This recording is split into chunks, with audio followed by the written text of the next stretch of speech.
Hello, and welcome to the South Coast Artists Index, where artists, performers, and writers, as well as curators, directors, and supporters, anyone with ties to the creative community, drops by to introduce themselves to you. We'll talk about their beginnings, their vision, their passion, and so much more. The South Coast Artist Index podcast is brought to you in part by Heavenly Spirits, who invites you to celebrate the art of life and creative communities everywhere. Learn more at heavenlyspirits.com. Hi, it's Ron Fortier with another episode of the In Focus podcast brought to you by the South Coast Artist Index. And as per usual, I'm going to allow our guest to introduce themselves and spell their name, and we'll take it from there. All righty, my name is Catherine Carter, and my first name is Catherine, and my last name is Carter, Carter. Okay. You would think there'd be nothing there as far as people messing up your name, but do you find yourself saying Catherine with a C versus? Yeah. There's a lot of different ways to spell this name. Absolutely. Yeah. Even it just happened to me the other day. I have the distinction of having my dad's name as my middle name. Mm-hmm. So when I had to go for a medical thing, what's your name? Ron. What's your legal name? Ronald. Oh, Roland? No, that's Roland. That's my middle name.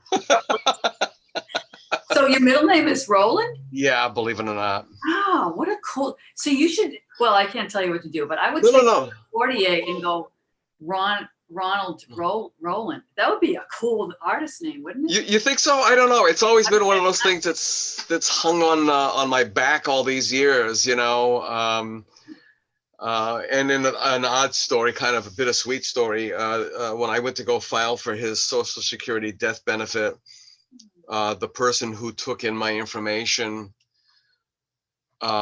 somehow thought that Roland was Ronald and Ronald was Roland. So I got a check, and that's the only way I knew. I got a check addressed to the estate of Ronald Fortier. Oh, and I was lucky I could become undead.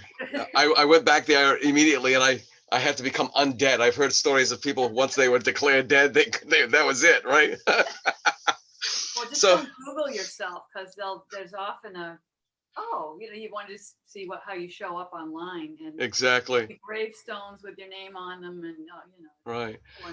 And that is part and parcel what the Artist Index is all about, not screwing up people's names, but to memorialize them. I think some of your students in years in say 10, 20 years from now, they'll be in another part of the world or another part of the country, and they'll say, gee, I wonder whatever happened to my teacher. I wonder if she's well or whatever. And they Google you, and bang, up comes, one of the listings happens to be the Artist Index.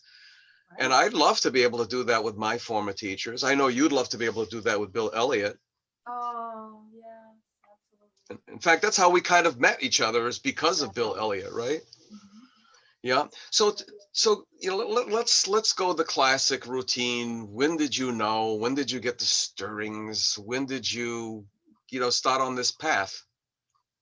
Well, it's the biggest cliche in the world for an artist to say, oh, I was one of those kids who always drew pictures. And well, I guess I kind of was, but I should have props here. There was one time I was 5, and I still have this. I drew a portrait of my parents on paper plates with markers, and I just remember something about that experience. It sounds really trite, but it was very decisive, and I looked at them and I drew what I saw, and I made a pattern around the outside of the plate, because paper plates have those texture, ridges, I guess. Yeah. So there was a circle with my dad's head in it, and he has these big red lips, because I didn't quite realize that, if you want to look like a masculine person, you don't put big red lips. And he had multicolored tie and everything, and, his glasses. And then there was a plate with my mom, and she had I hadn't figured out how to make buttons yet. So she kind of had all these buttons down her blouse that were kind of going all over the place.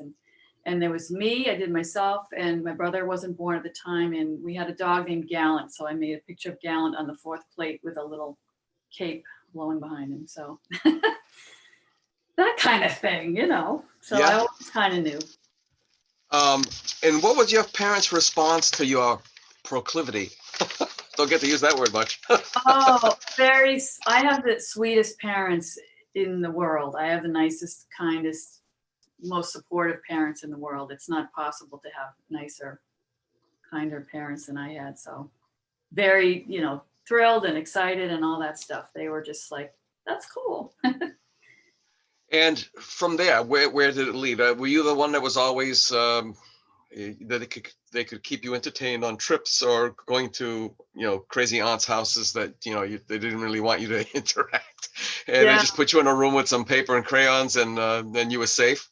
pretty much. Yeah, pretty much. But Yeah. yeah, I apparently was a child who you just kind of plunked me down anywhere and wow, look at oh, that's good. Look at that. So I was pretty easily entertained. But yeah, anything to draw with was Yeah. definitely. Now, going up through secondary school, and were you the class artist, or did you that Yeah, I kind of thing? was. In junior high school, I got the art award, not surprisingly. So, yep. So and once you get that reputation, I think it sort of follows you along. So, yeah. Right. Now, by the time you get into high school, I'm sure, the guidance counselor or people are going to ask you, what are you going to do? Where are you going to go to college? So what happened then? Well, I think it was 8th grade or 9th grade, the most popular girl in the class, she wrote under her picture in the yearbook, in the junior high yearbook, that she wanted to be a fashion designer. And I thought, well, that sounds kind of neat. I like that idea. So from then on, I thought, well, it works for her. I'm going to go for it. So I from then on, I did the same thing. I started to say, I'm going to be a fashion designer because all girls that age, all, 12, 13, 14, they all like to draw beautiful young women with wearing really cool looking clothes and stuff like that. So I love to draw that kind of thing by that age. And my mother was as so many mothers are, a very great seamstress. And so I sort of followed in her footsteps a bit and so those two things, those are the key for a fashion designer. So I thought that sounds really good. So Now, then. was the Barbie fashion design game, or I guess that's what they called it back then, was that out then? No, boy, No. that would have been groovy. No, I didn't have that. And once you started to really get interested in fashion design, once you made that decision, and it's funny how the mind works. Right. Sometimes it's just the slightest little thing that manifests itself, and then something happens very, very quickly. Sometimes it takes years for it to percolate up, bubble up. Other times, once you make that decision, bang, everything starts falling into place. Well, I always thought it was funny that it indeed was an arbitrary decision that I heard someone say, fashion designer. And from then on, I sort of, the ball did start to roll. And I used to watch, it was around that time, I think, Valerie Harper's, the actress, her character on the Mary Tyler Moore show was named Rhoda Morgenstern. And about the time I thought, that's it, I'm going to be a fashion designer. That character was given a spin-off show called Rhoda. Yeah. Character. And so Rhoda was on screen doing all these cool things that I wanted to do. She was wearing all these great clothes and she was kind of running breathlessly around New York City with her little portfolio. And her job was as a window dresser, a big department store, putting clothes on the mannequins and, with the pins in her mouth and everything. And I was like, oh, that's it. So, so it all started to be a dream in my head. Do you, I remember reading this article a few years back, and anybody with an MFA, pretty much, it's kind of interesting living in Europe, because I have a master's degree. I'm referred to as doctor, believe it or not. And my mom would call me and say, hey, Dr. Fortier, you have some mail at my house. Take the trash out. Yeah, but one time they said that a degree in fashion design was considered the most worthless degree in higher education. Is that true? Well, it depends. There's different aspects of it. I mean, if you want to just sit in a big, room in Manhattan and, just kind of, excuse me, just kind of sketch things and then give them to the stitcher and they appear and and a model appears and, the sort of dream stuff. Yeah, it's probably worthless, but there's a million jobs related to fashion, excuse me, such as, there's stylists, there, anything to do with fashion publication like Vogue, there's writers, there's there's a million different aspects. There's the whole retail thing. Right. There's the modeling industry. I mean, there's all kinds of really interesting stuff that are part of it. But yeah, I think it's fair to say that if you just kind of want to sit there and draw pretty pictures, which is how most people get started, it's probably worthless. Yeah. Yeah, and to kind of think of it, my mom was in the biz when we lived in New York. Yep. She was, worked in a fashion district, and she was a sample maker, and Yep. she was known to be one of the best sample makers there because she was trained and tutored by one of the really best sample makers ever. So that when she left New Bedford with me and went looking for work and they found out who she worked for, it was like, oh, doors open. It's a crazy business. Crazy business. That's right. Yeah. So how did you ever get yourself immersed in it? I mean, for how long, Yeah.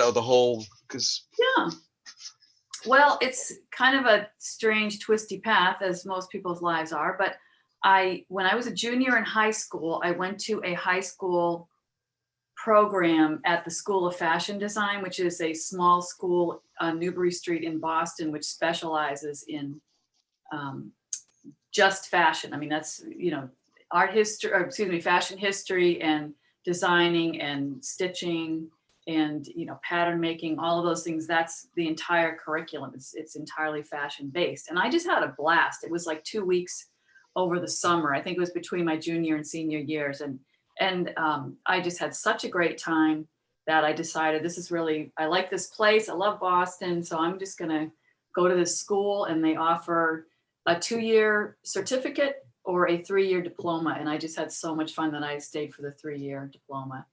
And for that, you design your own line of 5 related garments. And I designed 5 cape-based outfits for women that were inspired by storybook characters. So I had, a long time ago, I had Little Red Riding Hood was the first one, and Robin Hood, Sherlock Holmes, I'm forgetting somebody, Dracula, and who else was there? There was another one. Oh, Jane Eyre was one. And they progressed throughout the day. So like Little Red Riding Hood was like a little skippy kind of flippy mod mini skirt with a little hood, a little capelet and a hood over it, and then progressed through the day. And then Dracula was evening wear, and it was green velvet and a big black hood and a cape and stuff. So it was fun. I had a lot of fun. Is that something you'd ever revisit in your visualization now as a visual artist? It was a very visual experience as far as matching up the fabrics and the time of day and the stories. And, I didn't want to go into costume and make it look like something you'd wear on Halloween. I wanted it to be something very wearable, but I also wanted them to be something that you'd look at and you go, oh, I see where the Sherlock Holmes thing came from, but it wasn't a costume. Yeah. So that was my. So how long did that last, and what was your high watermark, if you had one? Well, my high watermark was a good one. I think it was like the month or so before I was about to graduate. It was I think it was a May graduation, like most higher education is. And there was a legendary fashion designer in Boston named Alfred Fiandaca, who had his showroom and his workroom on Newbury Street. It was just down the street from the school. And about a month or so before graduation, he wanted someone to do some illustrations of gloves for him. And so I went to his showroom, and he showed me the gloves, and I went home and did some illustrations for him and brought them back. And he was so taken by my drawings that he said, how would you like to come work for me? And I said, well, it's funny you should say that, because in about a month, I'm going to need a job. So he said, yep, come on board. That would be great. So, and he's probably the most famous designer who worked exclusively in Boston. He dressed Dionne Warwick and Joan Kennedy and some big names. And I thought of Alfred really as an artist because he would go on buying trips around the world to purchase his fabric. And then he'd come back into the showroom and, the fabric would arrive in these rolls and you just roll them out across the floor. And it was just, the colors and the textures, and it was just beautiful. And that was his inspiration. He kind of unfurl these fabrics and, kind of sit on the couch and think about them and sketch. And, it was very fine artist-like. So that was like a very fun job that I got for him. It's as you're speaking, what was his name? I can't remember his first name. Queen. Alexander McQueen. Oh my God, isn't he? Yeah. Oh. I saw a documentary on a flight to Portugal a couple of years ago. Mm-hmm. Yeah. And I rarely ever watch anything on the flights. I just rather sleep or read or whatever. But there's just something sort of intriguing about it. And one of the things that I came away with it was I never realized how sculptural fashion is. When I saw his hands moving fabric, I was flabbergasted at the sculptural nature of the whole thing. And some people are like that. I am not one of them, but some people can just, a friend of mine who's in the fashion industry said, yeah, I just spread out the cloth and I just take a pair of scissors and I'm literally sculpting. I know what the cloth is going to do. And I just cut out the garment, sew it together. So some people really do have that gift. And McQueen was just one of the geniuses of the field. Absolutely. Yeah, unfortunately, the story was sad, very, very sad. But that was a great takeaway. So how long did you stay in the fashion business? Well, it's funny you should say that because my weaknesses soon became apparent to me in that I am not really a three-dimensional person. I really just like to draw. And as a two-dimensional artist, like, I don't care if the thing can be literally realized or not. I see it in a picture in front of my face, and that's good enough for me. But if you have the instincts of a sculptor, you sketch often to plan what you plan to sculpt, but and just kind of work out the details. But you have to see it in three-dimensional form and touch it and feel it and walk around it in order you build it, you construct it. It's not enough to just see a picture of it. Whereas me, I'm just like, I just want to see it. Okay, well, that's pretty close. Okay, and move along. And I am also, this is kind of key to my whole life, I'm also a Gemini. And our brains are like this. Like anything that lasts longer than 5 minutes, we're just like, next, It's like a cat. Which is not a great match for, something where, the grains have to line up. I mean, your mother would have been horrified if she saw any of my projects, because I'd be like, well, I'll just sort of tuck it under there and nobody will know. Oh no, I could still hear her complaining about some of the designers. Mm-hmm. They've never sewn a day in their life. And she was a sculptor. Now this is all coming together. It's kind of interesting. Well, the ideal partnership is the person who does the envisioning and the person who can say, if it hangs on the bias, it's going to stretch. You can't do that. You need to have some people. Luckily it's in their own brain. But if you have a partner that can, push the design a little bit, and then the other one, kind of tamps it down, I think that would be great for a fashion designer. But anyway, I cut corners. I horrified my teachers, and not surprisingly, Fiandaca had a whole room of folks like your mom who were, were sewing on, we did all the tailoring, and tailoring was his thing, 3 different notches on the same collar and stuff. I mean, so I realized that wasn't quite the field for me. But I was very turned on by the fabrics and the colors and things. And at some point I got a job at the MFA in Boston in the gift shop. I was a cashier in the gift shop because you could visit the exhibits for, it's not as it is now. You didn't have to buy tickets in advance, even before COVID, you had a certain window of time to go see shows. No, as employees, it didn't matter what your job was. You could just stroll into any exhibit at any time. It was awesome. So I saw, the Renoir exhibit, and there was a Jean Arp show, and they just had some great stuff while I was there as a lowly cashier. But one time they had an exhibit, it was called Boston Now, and it consisted of very young and up and coming painters. I think there was some sculpture in there, but it was primarily painters. So, and this would have been like 84, I think it was, like 83, 84, somewhere in there. And in the art world at that time, at least in the United States, there was kind of an ongoing or a burgeoning movement of younger artists who painted very large and very freely and bright colors. It was, some of them worked representationally, and others it was purely abstract form. But I don't know if you know Roger Kizik. Yes. Who lives in Dartmouth. Yeah, he was in that exhibit. He was one of the artists in that exhibit. And I just saw that, and I was extremely moved by the energy and the emotion and just the strength in these very big. It was kind of in some ways an offshoot of, it was like there was abstract expressionism, and then pop art came along, and then this was kind of like a neo-expressionist kind of thing. This was the second version of what they refer to as the Boston Expressionists. And Jack Wolfe, I believe, was the first manifestation of that. Yes, but interesting, like I say, it was all different kinds of imagery. So some people, it was a woman holding a coffee cup looking out the window, and some people, like Roger, it was purely colors and forms. So it was a mixture of subject. But yeah, and I was just like, wow, this is really cool. And I'd look at the little blurbs beside the artwork, and it would say, John Smith, and it would give the birthday and the birth year. I was like, wow, this guy's like, I was like 24 or so, mid-20s at the time. And I was like, wow, this guy's only like 28. He's only 30. It was like reachable somehow, that it wasn't like some old. Yeah, some 80-year-old guy, yeah. Old is a relative term, but it wasn't like someone way off in their wherever. It was like, they're almost my age. And I thought, it was sort of like the decision to be a fashion designer, that it's possible if, my fellow student can do it in junior high. Well, this was like, wow, that person can do it. If they can do it. And at that point, I enrolled in art school. It was the Art Institute of Boston at that point.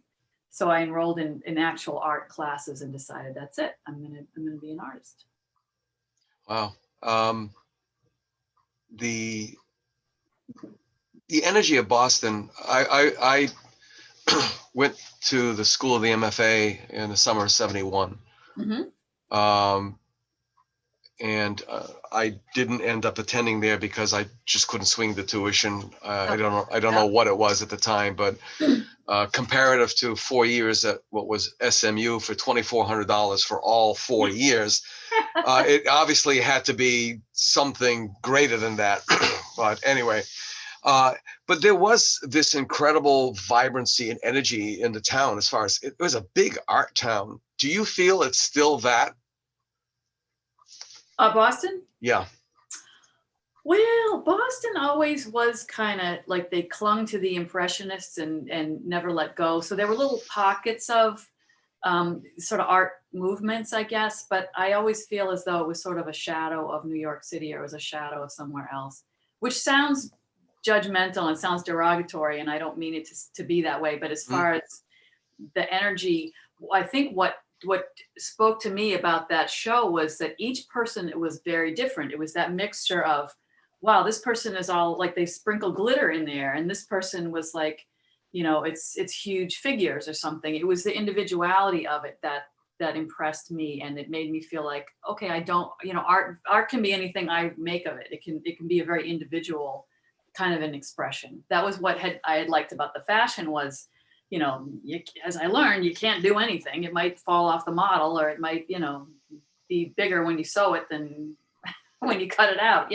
Yeah. But there was always that you can design whatever you want, pretty much. Well, this was the same thing. You can make of it whatever you choose. So that show had a big impact on me. So, how long after did you start to transition?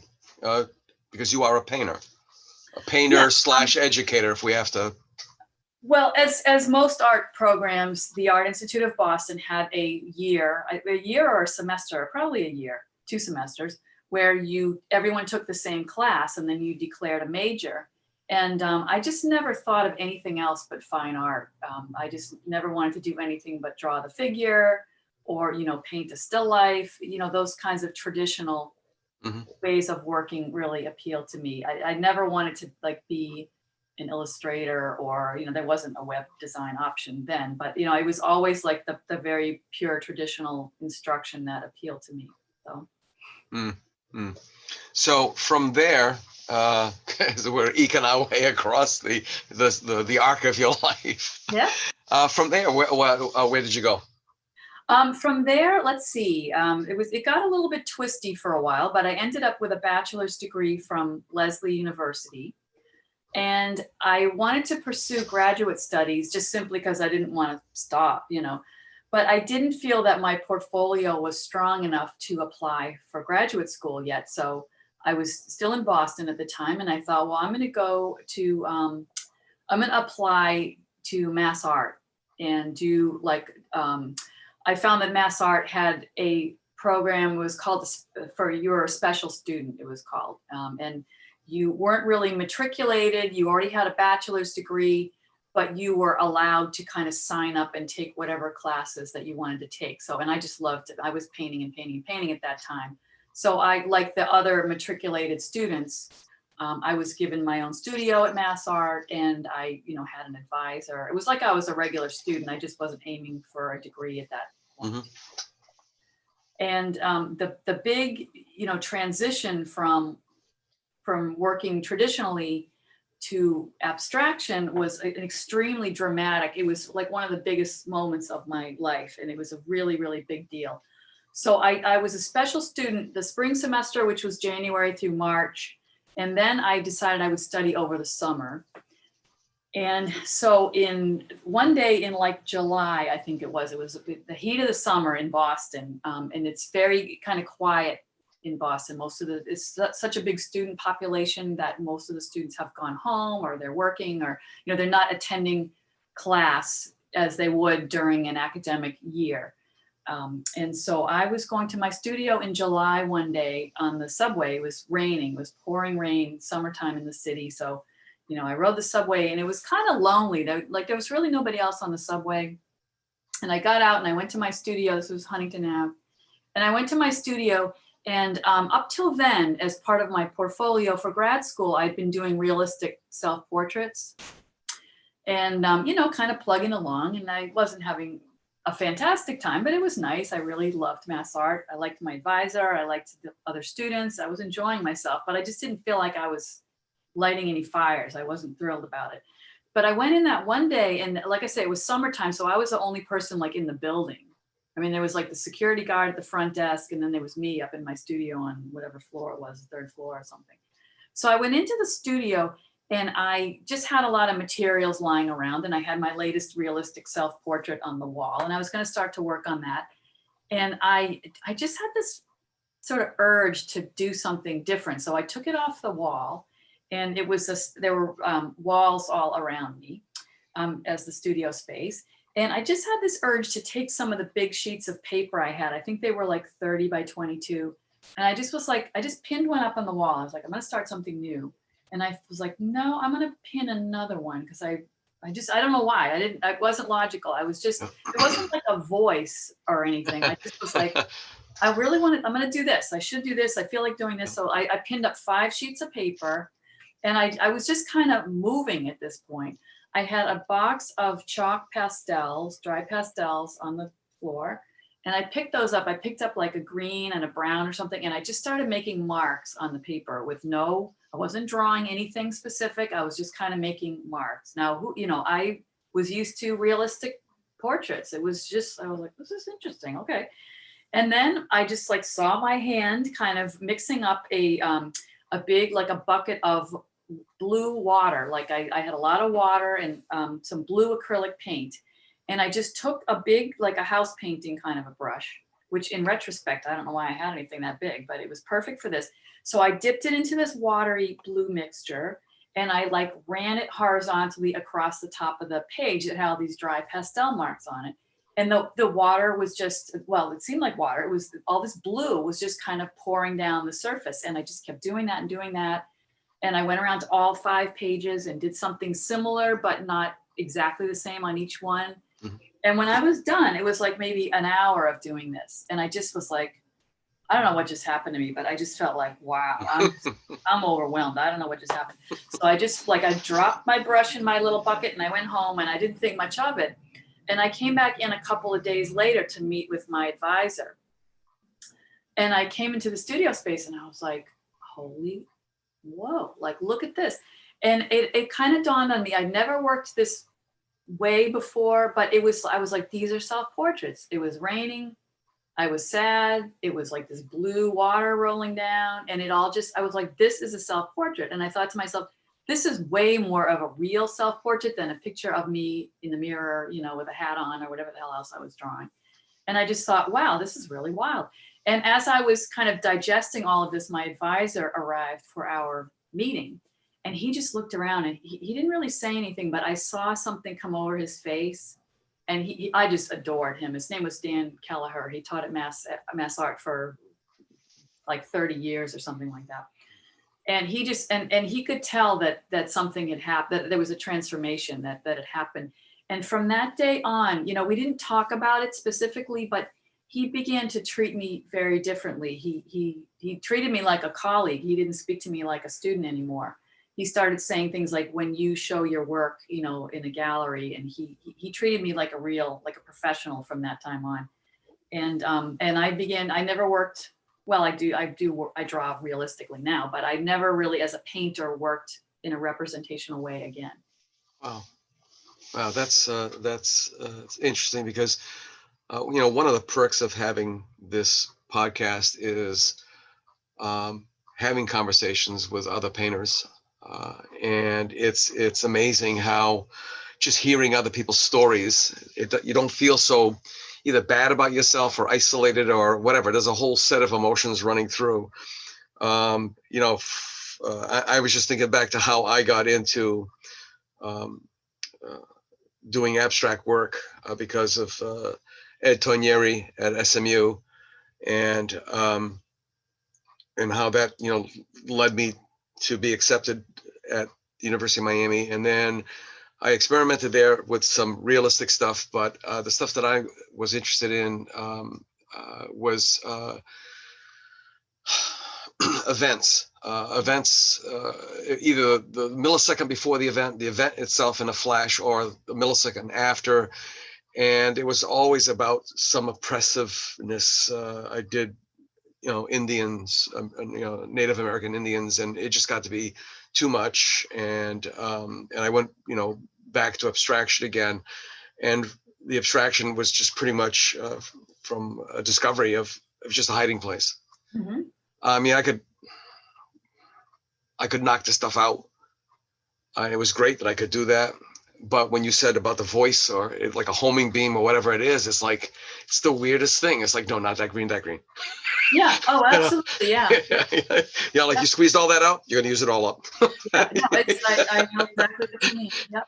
And now in the transition of going back to the more objective work, Mm-hmm. It's not that easy, because composition is a little bit more than just weights, and the weight of color, size, flat spaces, and flat shapes. It's so much more. There's so much more involved.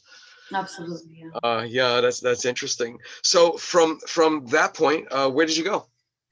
I applied to a couple of places and I was not accepted. And my grandmother, who lives in Somerset, at the time she was living in Somerset, she had applied to UMass Dartmouth for me because she wanted me to move back. And I've been living in Boston. If you don't mind, where did she live in Somerset? Sanford Avenue. It's off of Riverside Avenue. Oh, okay, down there. All right, down towards the village. Yeah. It's kind of in the library. But anyway, so she had just, I guess on a whim, she had sent in an application for me to UMass Dartmouth, and I still have my little letter that she gave me that said, "Dear Mrs. Parrott, thank you for inquiring." They sent me a brochure or something like that. And so I thought, well, I'll just please Grandma, and I'll just mail this application in there. And that's where I ended up going. And it was so perfect for me, because again, I'd been in Boston all this time, and then to move to the South Coast was so, I remember I just like sighed for the whole, I talked to Bill Elliott for the first time, it was because of him I was accepted into the program, because a professor has to see your application and step forward and offer to be your advisor. So it was due to his kindness in accepting me as a student that I was accepted in the program. And I just remember talking to him for the first time, and it wasn't like some big conversation. It was more like, hi, it's nice to meet you. Not with him. Not with him. It was just arranging our first meeting and just Yeah. telling him that I was still coming and stuff. And I remember hanging up the phone, I just kept sighing. It was like I just breathed. I breathed so deeply, and getting down here, it was just such a relief. The pace was so calm, and the region is so beautiful with the beaches and the woods and everything, that I just sighed so much. I was so peaceful and relaxed. And plus, he still had that California vibe to him. He was very chilled out. Yeah. Yeah. That little Zen thing that he had, and he always would think before he spoke. Mm-hmm. And he'd stroke his beard, or sometimes when he was still smoking, he would go through. It was almost like a ritual. He just didn't light a cigarette. You could tell the steps from one step to another step, and then it's like you were waiting there, like, will you say something? And then when he would, it wasn't always something you wanted to hear. Yes. He thought it out, and he would say things like, "Ron, you are an incredibly cheap bastard. Why don't you buy better paper? Because that's really good stuff, and you just put it on shit paper." Yeah, see, I hear like, this story. wow. Now, you had him were you an undergraduate at the time? I was an undergraduate at the time, yeah. Because again, I had him as a graduate student. Yeah. And I just had a different relationship with him. It was sort of like with Dan. we talked about teaching, or we talked about deciding how to create a painting. It was a lot more kind of in our heads, and because I had the basics down at that point. I imagine if I'd had him as as one of my first art teachers, things would have been different. But Mm-hmm. it was more of like two philosophers sitting around and chatting together. Yeah. Kind of relationship. Yeah. From him, we inherited, not just me, we inherited tactility. Mm-hmm. I'll never forget when he did we had to do the grayscale using wheat paste and India ink. Whoa. Yeah, and I'll tell you about that someday. But we all hated it, and he kept calling the wheat paste snot, and he kept saying, "You can't fight the snot. You have to let the snot tell you what to do." And it was with bamboo brushes and wheat paste, and it was a mess. I mean, it was like he had us ready to go running, screaming out of the room. And it wasn't until I taught. What's that? So you must have mellowed by the time I had him, because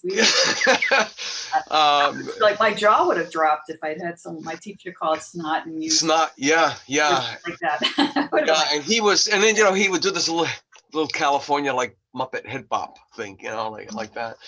And he knew exactly what he was doing. He knew exactly what he was doing. That was fantastic.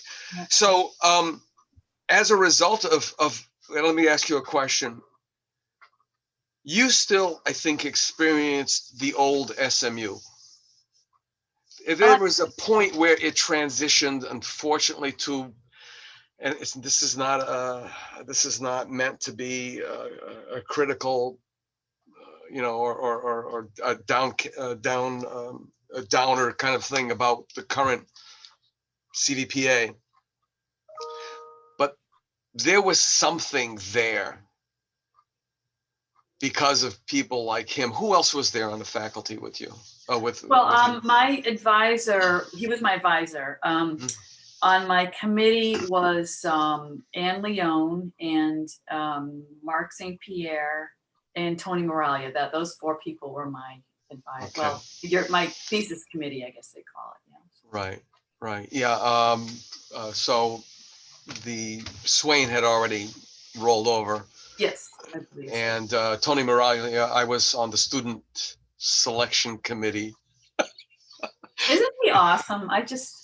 When we saw his slides, it was like, damn, are you kidding me? I mean, we were seniors and we were just ready to leave going, really? And he did really bury himself into my head. When he applied, it was a series of chairs that he had done, Cool. just chairs. And I still think about those quite a bit. So now you have your MFA.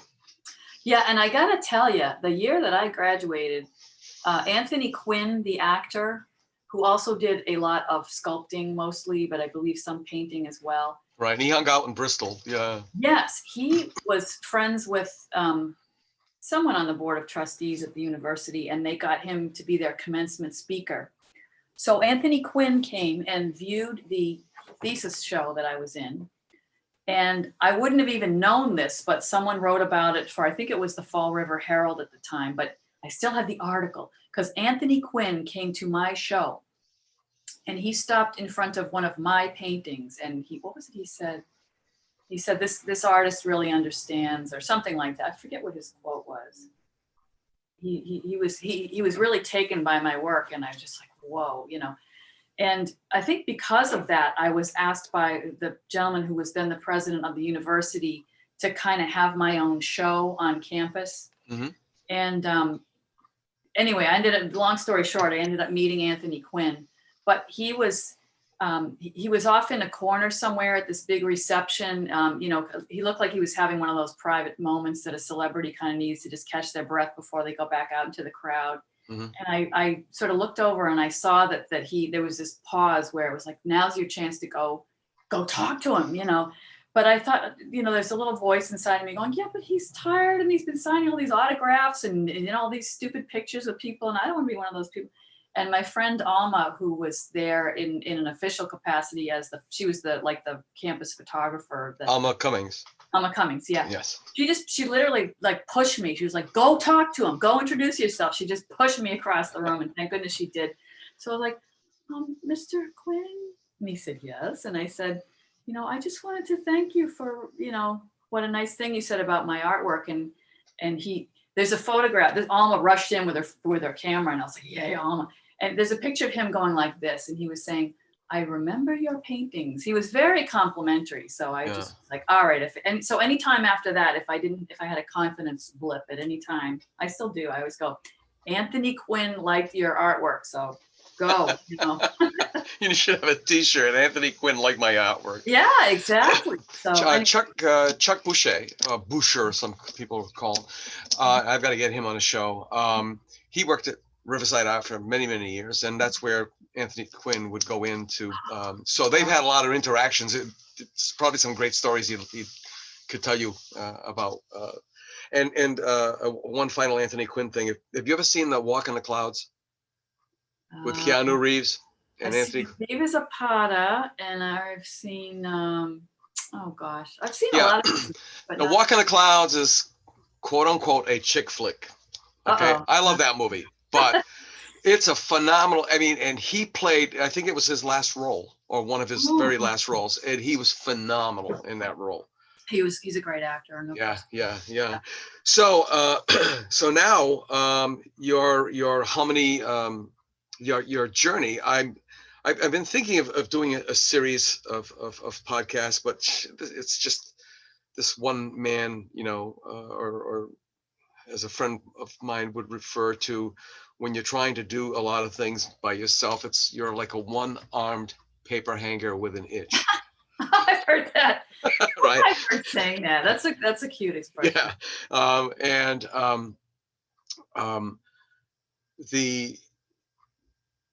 I mean this with all compliments. There are two women in this area, especially, and I'm going to drag one of them kicking and screaming here. I went to school with her. She went to school with me, actually, because she was older than us. Marcia Goodwin. And you, and it's like, it sounds like a WWF intro, the hardest working women in art. And it's like, and there are others. And it's like really, really phenomenal. This incredible work ethic that is just, anyone else pales by comparison. Well, it's funny to apply the word work to painting. I mean, I hesitate to use the word play because it makes it sound like you're just messing around, and you're not. But it doesn't feel like like work. And again, I don't know what the word is, but work implies that you're like slogging away, and play implies that you're just like, wait, isn't this fun? It's somewhere in the middle, but there's just that openness to whatever is whatever you're connecting with, that you just kind of go, all right, I know how to do this. So I'm this like vehicle of whatever is expressing through me. So it's a blast. It's fun. Well, it's not just, easel time. It's exhibiting, either taking courses or giving courses. It's like you're everywhere. You're everywhere. You're everywhere. Which brings me to this question. And we were watching something. Paula and I were watching something the other night. And, we were watching, believe it or not, because she's a graphic designer, and so she has to have some sort of noise. With me, it's the opposite. I'll have music sometimes. The music doesn't influence me as I'm painting or whatever, but she needs something to she needs white noise, or noise of some sort. And we were watching Sister Act 2. And it was at that point where the kids are in the competition and they're ready to give it up. And I'm thinking to myself, we've all had these crazy experiences of how we've gotten to be where we are right now, and how, even you and I are speaking to each other. But wouldn't it be wonderful? I mean, when you consider the dynamism, and I think in the last 4 years especially, this area has exploded. Okay. Just when you think it can't get any better, it does. Right. We really need a fine and performing arts high school. Is there any possible way that could happen? What a cool idea. Gosh, I never thought of such a thing, but what a great idea. How could that be? So I'm going to ask one of the hardest working women in the fine arts that I know of, to think about that, because I really, really think that that's one of the biggest. That's one of the missing links that we have. That and galleries. We don't have enough galleries. Sure. Yeah, and people keep trying with galleries. That's a great question. I never thought of it. Yeah, I'm just kind of like an individualist. But it's a lovely idea. Yeah, just something to kick around with in conversation with others as you meet them. I'm going to start rolling this up, Sure. and winding it down. Is there anything about yourself that other people don't know that you'd like them to know about you? Yeah, the other side of what I do besides the big abstract pieces is I just love making really teeny, tight, well, not teeny, we'll say 9 by 12, tight, realistic drawings. So there's those two kind of aspects to that after a while, this feels like too much. And so I want to splash paint around. And after a while, I settle down. Right. And so I like sort of bouncing back and forth. It's the Gemini thing. It's Gemini thing. Oh, yeah. The fast, slow. Yeah. Are you Gemini as well? No, I'm a Virgo, which is even worse. I love Virgo. And that's good. I'm really happy for my Virgo, because if I get anything done, it's the Virgo being very organized and very like, okay, today we do this. And we'll do this. Yeah, and that's why the Zen had always appealed to me, because Alma's dad, and I'm going to get Alma on this show. I mean, I love it, and she. I don't know about her. I mean, I want to have her on the show, but we're both, even talking about it, I'm getting, and I don't care if I cry, and I don't care if she cries, because. Yeah. I mean, I wouldn't be here. Yeah. Well, she's a daddy's girl like me, so I can imagine. But so, and then the last question, and also to interject, yes, it took a long time to get you on the show, but I hope this is not going to be the last. Oh, sure. Well, finally, it's Veterans Day, so I had a day off. Yeah, exactly. Because that's one of the things I want to get people on as many times as possible. And at some point in time, I mean, just the administration of this and the the structure of this will hopefully change for the better. So I'll be able to have more help, more resources, and so on and so forth. Because I think it's important. Yes, oh, absolutely. I think it's wonderful what you do. Yeah, thank you. I mean, I always tell people, I've got to go find that film. When I was at UMass, it was Herb Cummings who showed us, him and Tonieri, who showed us that film of the abstract expressionists, and they were sitting on ladders, step ladders. And I thought, oh my God, it's so cool to see, this Rothko, and he's moving, and I can hear his voice. I know what his voice sounds like. And it's not just looking and feeling him from a thing hanging on the wall. Right. And that was one of the things. So how would you like to be remembered? Well, boy, figuring that out is like admitting that you're not going to be around forever. So, well, that's a tough one. But you could be, and you never know. Yeah, my legacy is my students. I'm not a parent. And in fact, my father was an only child, and my mother had one sister who had no children. So there's really just kind of me. Mm-hmm. And I have one brother who has very severe disabilities, so he doesn't have children. So it's kind of me. And so my legacy is my students, and I don't think of them as my kids really, but anything that I leave to future generations, it would be that. So my teaching is kind of, and I would like to be remembered as a nurturing teacher who was very supportive, because again, that's how I was kind of raised, in an extremely warm, generous household. But I feel as though that's what I give to my students. I always love kind of pinning up at the end of the semester, the college classes in particular, because a lot of those are not art majors, hanging up all their work that, from the first project to the last project on the wall. And then I just step back and look at their face. And it happens to everybody, even the most cynical, but eventually they all this little light comes on and they go, wow, I didn't even see that on week number 2, but now and I'll say to them, so what do you feel like you've learned from the semester? And they'll just be like, I didn't think I could do this, and I see that I can. So in some ways, you're inspiring people beyond just art. It's like a confidence thing. It's a pride thing. And I don't think pride is a bad experience in any way. No. So if I have done anything for future generations, I like to think that I've gotten my students to in later on in their lives, whether it's art or anything else beyond my classroom, that they go, I don't think I can do this. I don't think I can deal with this. I'm not sure this is right. Yeah, but I did so-and-so. I put together that portfolio from absolute scratch with no experience. So I like to think that I've kind of inspired people to go beyond what they thought they could do.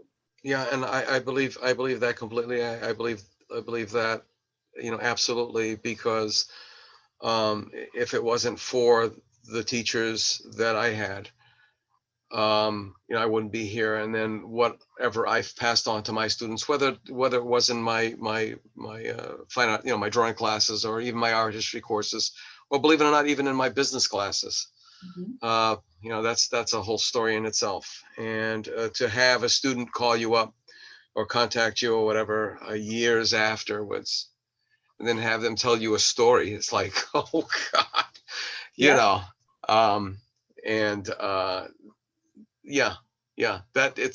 that's more immortality. That's definitely, it's immortality. Absolutely. All right, Catherine, thank you so much. My pleasure. This is fun. Yeah, it was. And we definitely do have to do it again. Sure. So with that in mind, we'll see you next time on the In Focus podcast, and check us out on the artistindex.com. See ya.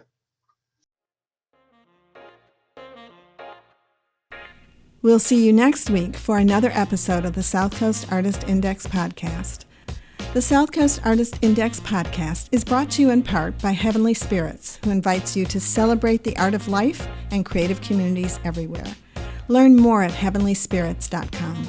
To learn more about the South Coast Artist Index, visit theartistindex.com. Find us on Facebook, Instagram, and YouTube. Be the artist you believe you are, and let's take care of each other out there.